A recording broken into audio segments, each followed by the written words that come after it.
La vitesse d'une réaction chimique, c'est la vitesse avec laquelle un réactif est consommé ou bien un produit est formé. C'est ça, par définition, une vitesse de réaction chimique.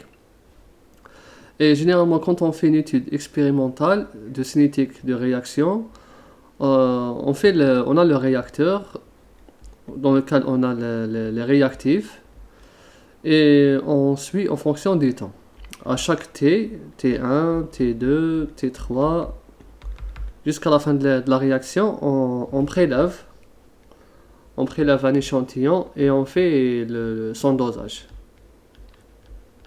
On fait son dosage et ensuite on va obtenir une concentration. Donc ici, au départ, on a concentration 0, c'est la concentration initiale. Et à chaque T, on va obtenir une concentration. 1, 2, jusqu'à la fin. À fin. Et après avoir déterminé toutes les concentrations à différents T, on va dresser ce tableau. Un tableau classique de cinétique chimique, c'est quoi? C'est un tableau qui exprime le temps en fonction de la concentration trouvée pour chaque temps. Donc ici par exemple, là c'est à 0, c'est-à-dire là c'est initial. C'est l'étape initiale où la concentration de départ est égale à 0,1. C'est la concentration de départ qu'on a mis dans le réacteur. Ensuite, après 2 heures, on a trouvé que le réactif s'est dégradé un peu. Donc il s'est transformé en B plus C. Donc il y a eu 0,09. Donc il reste, donc cette concentration, c'est ce qu'il reste. C'est la concentration restante à 2 heures. Ensuite, à 4 heures, il reste 0,08, à 12 heures 0,052, jusqu'à 40 où il reste 0,01. Donc là, on va dire que presque 90% de la concentration de départ s'est transformée en B plus C. Maintenant, quand on réalise une étude cinétique, c'est quoi le but? Le but d'une étude cinétique, c'est tout simplement de déterminer l'ordre de la réaction, qui est très important, et aussi la constante de vitesse. La constante avec laquelle, c'est-à-dire la constante de vitesse, c'est la constante de proportionnalité. Cette constante, elle est propre à ce A. Donc, une vitesse de réaction, c'est-à-dire elle exprime, ou bien on fait l'étude de la vitesse d'une réaction pour déterminer l'ordre et la constante de vitesse.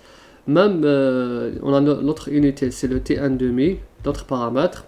Le T1,5, c'est le temps au bout duquel la moitié de la concentration de départ s'est transformée.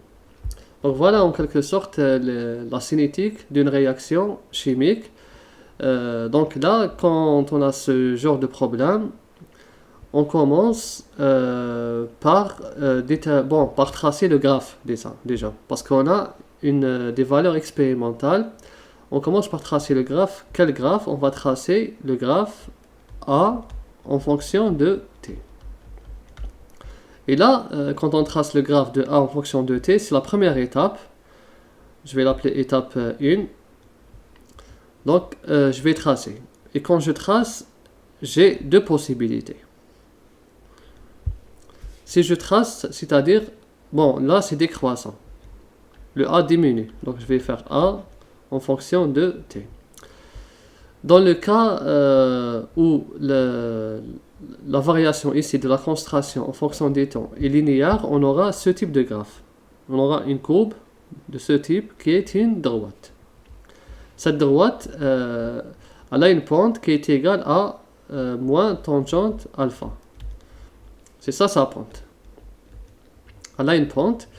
Donc, dans ce cas, si on obtient directement une relation linéaire entre la concentration A avec T, donc là, on va dire que l'ordre est 0. Voici l'ordre. Ensuite, deuxième possibilité, on va tracer le A en fonction de T. Toujours, on peut trouver ce type de graphe. regardez, une courbe décroissante. Dans ce cas, c'est pas la relation n'est pas linéaire, mais une relation exponentielle. Moins exponentielle, c'est-à-dire elle est décroissante. Dans ce cas, on dit que l'ordre de la réaction n'est pas égal à 0. Là, on confirme que c'est pas l'ordre égal à 0. Maintenant, c'est quel type d'ordre? On va poursuivre pour confirmer.